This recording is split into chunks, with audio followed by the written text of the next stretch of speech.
Guys, Samsung ने इतनी मस्त खिचड़ी पका रखी है ना। ये है सैमसंग गैलेक्सी S21 FE और इसको यूज करने के बाद मैंने बहुत बातें फील की है। पूरा एक्सपीरियंस आप लोगों से शेयर करता हूं। स्टार्ट करते हैं रिव्यू को डिजाइन से। एक चीज जो हमेशा हाईलाइट करता हूं कि अगर आप बिना केस के फोन को यूज करोगे तो वो कैसा परफॉर्म करता है। मैं आपको बता रहा हूं गाइस, बिना केस के यूज करने के बाद मेरे को स्क्रैच नहीं मिले। हाँ, मेरी टीम मेंबर ने भी यूज किया इसको, तो मुझे लगा कि हो सकता है हमने लाइट यूसेज कर लिया, क्योंकि प्लास्टिक बैक पैनल है यार। और यार आपको भी पता है कि प्लास्टिक बैक पैनल पे 100% स्क्रैच आते हैं, बट इस पे स्क्रैच नहीं थे। तो हम लोगों ने जो है ना जबरदस्ती स्क्रैच किया। मैं आप लोग के सामने करता हूं,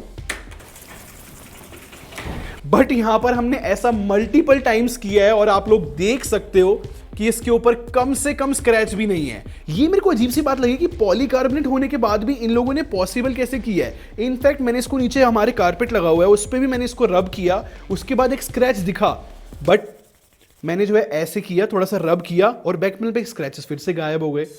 ये एक इंटरेस्टिंग टच मेरे को देखने को मिला। प्लस यहां पर बात खत्म नहीं होती, फिर मैंने जो है इसके एल्यूमिनियम फ्रेम को जबरदस्ती रब किया था। बहुत ज्यादा हार्ड आवाज थी ये, बट ये फ्रेम भी स्क्रैच करता ही नहीं है यार।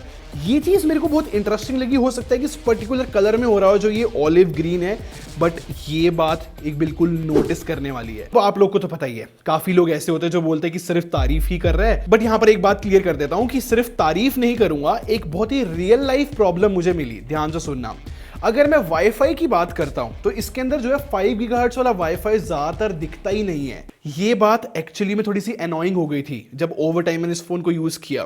देखो जनरली होता क्या है, मैंने इसको OnePlus 9RT से भी कंपेयर किया है और Xiaomi के फोन से भी, इनफैक्ट पुराने कुछ फोनों से भी किया है जो 5 गीगाहर्ट्ज से कनेक्टेड थे मेरे घर के, मेरे कमरे के अंदर, बट ये बार बार जो है 5 गीगाहर्ट्ज के वाईफाई से डिस्कनेक्ट होके 2.4 गीगाहर्ट्ज पे शिफ्ट हो जाता था अपने आप।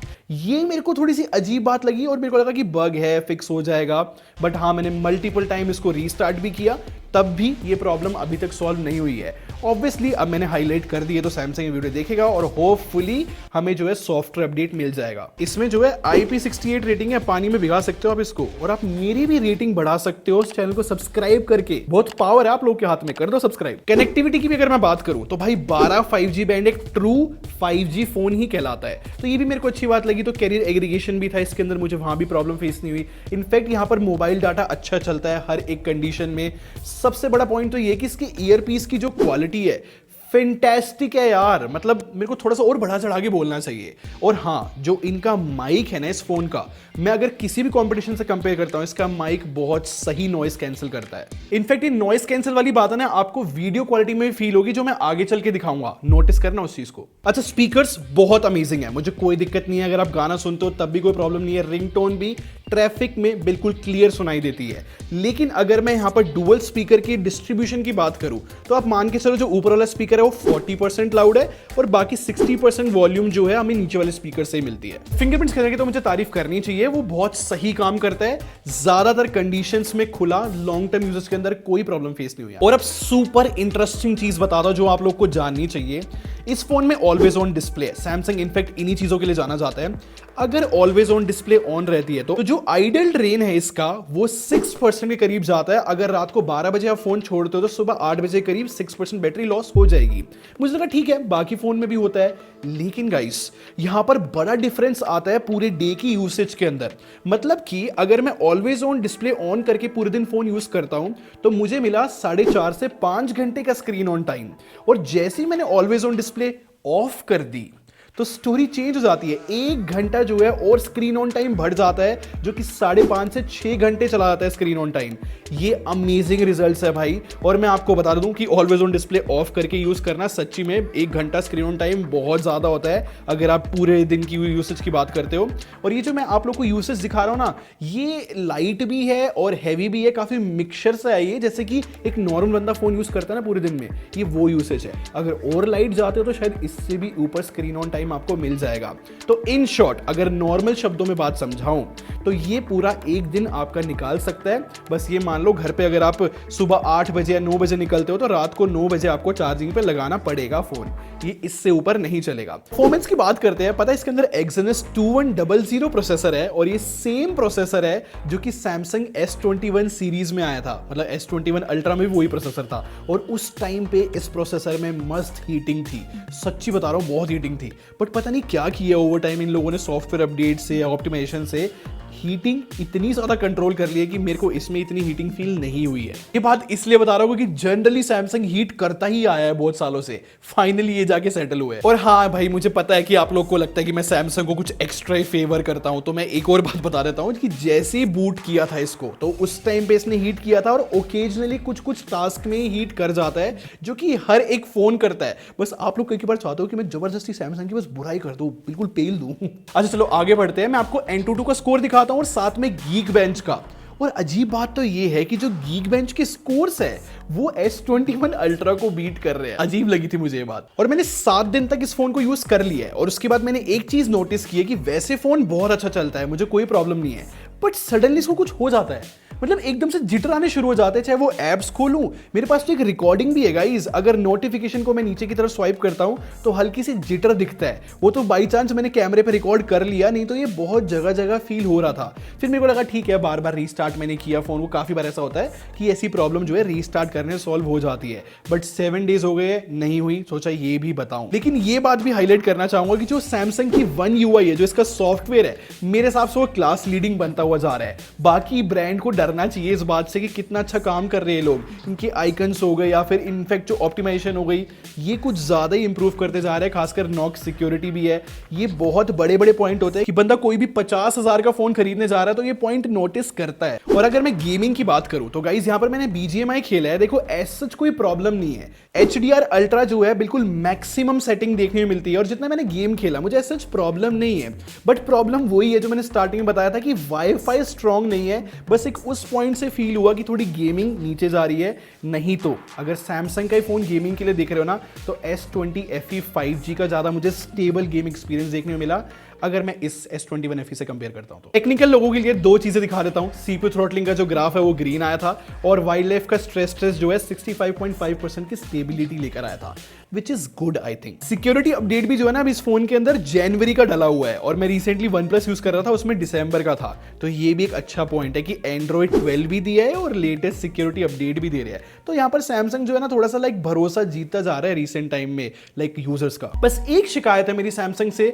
कि यार बॉक्स में से ना चार्जर निकालना इतना अच्छा ऑप्शन नहीं था, क्योंकि देखो फ्लैगशिप फोन नहीं है ये, सीधी बात क्लियर करते हैं। 50,000 रुपए का फोन है, फ्लैगशिप जो है आज के टाइम पे 80,000 के आसपास जा चुकी है। चार्जर निकालना इतना अच्छा ऑप्शन मुझे पर्सनली फील नहीं हुआ, क्योंकि वो एक एक्स्ट्रा कॉस्ट ऐड हो जाती है।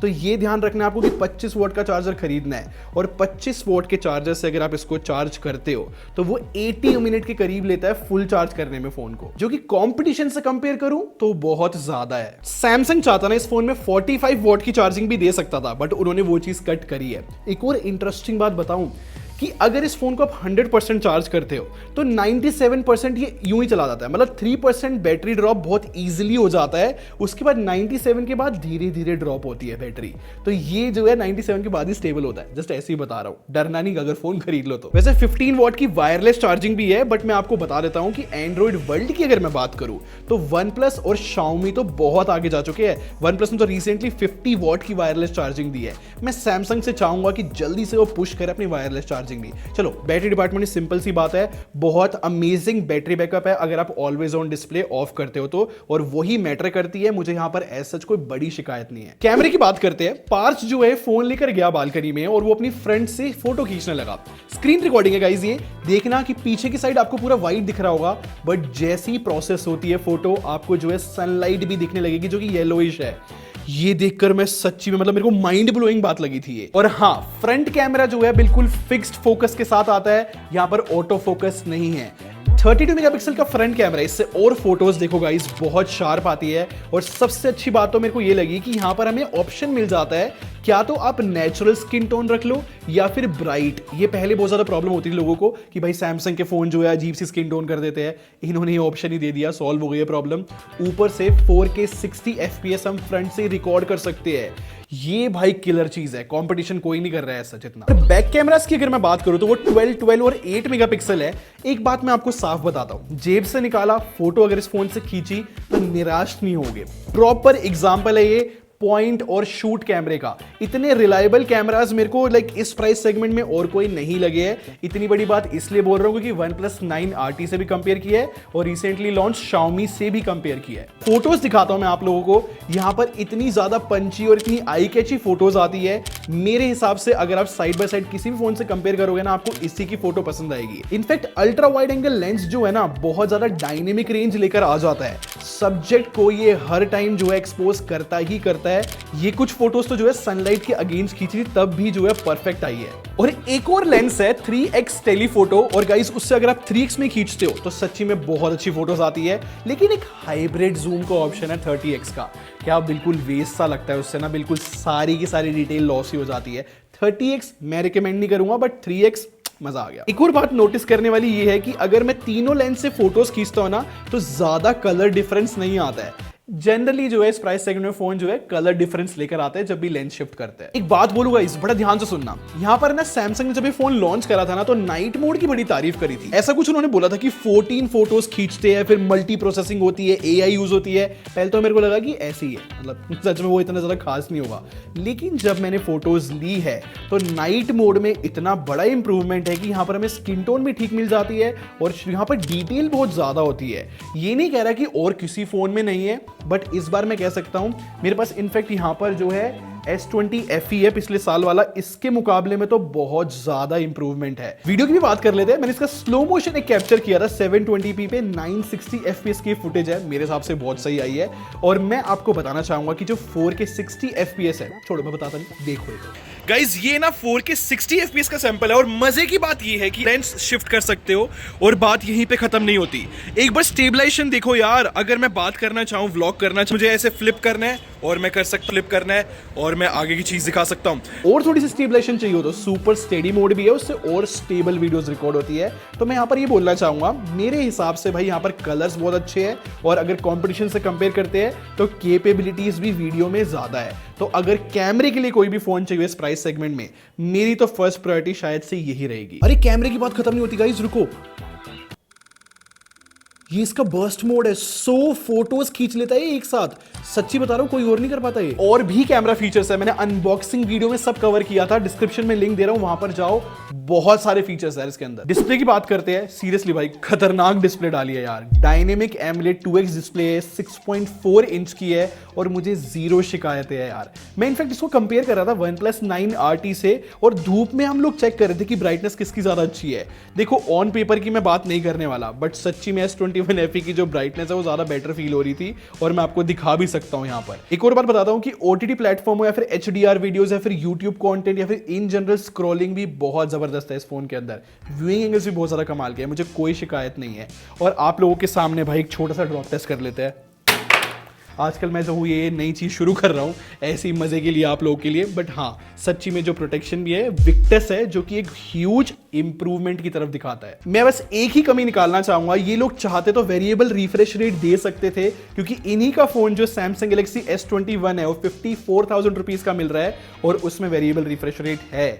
तो भाई ये 55,000 का है, चाहे ऑफर लगा के 50,000 पे मिल रहा हो, बट हाँ S21 में वेरिएबल रिफ्रेश रेट है। और हाँ इसमें जो है डॉल्बी विजन भी नहीं है, जो कि मैं एक्सपेक्ट कर रहा था काश सैमसंग देता। कंक्लूजन की बात करते हैं, ट्रस्ट मी सैमसंग ने पूरी खिचड़ी बना रखी है जहां पर खुद के कंपटीशन सैमसंग के फोन ही है। ये S20 FE है पिछले साल का, ये अभी सेल के अंदर 35,000 रुपए का मिल रहा था और अभी इसका प्राइस 40,000 रुपए है। दोनों को कंपेयर करते ना भाई 10,000 रुपए का फर्क है और ये फोन फैंटास्टिक है। समझ रहे हो कि सैमसंग के फोन ने सैमसंग के फोन को किल कर दिया। और मैंने आपको वीडियो के बीच में ही बताया कि S21 भी जो है 54,000 रुपीज का मिल रहा है, मतलब इससे कंपेयर करूं तो 4,000 रुपए और दो, आपको वेरिएबल रिफ्रेश रेट मिलेगा, फ्रंट कैमरे में ऑटो फोकस और 64 मेगापिक्सल का टेलीफोटो लेंस। यार अच्छी डील लगती है सुनने में वो। मेरी बात को गलत मत समझना, मेरे को ये भी पता है कि अभी कुछ दिनों में S22 आने वाला है और S21 हो सकता है डिसकंटिन्यू हो जाए या हो सकता है और सस्ता मिले कहीं पे। तो इतना कंफ्यूजिंग हो जाता है किसी भी कंज्यूमर के लिए।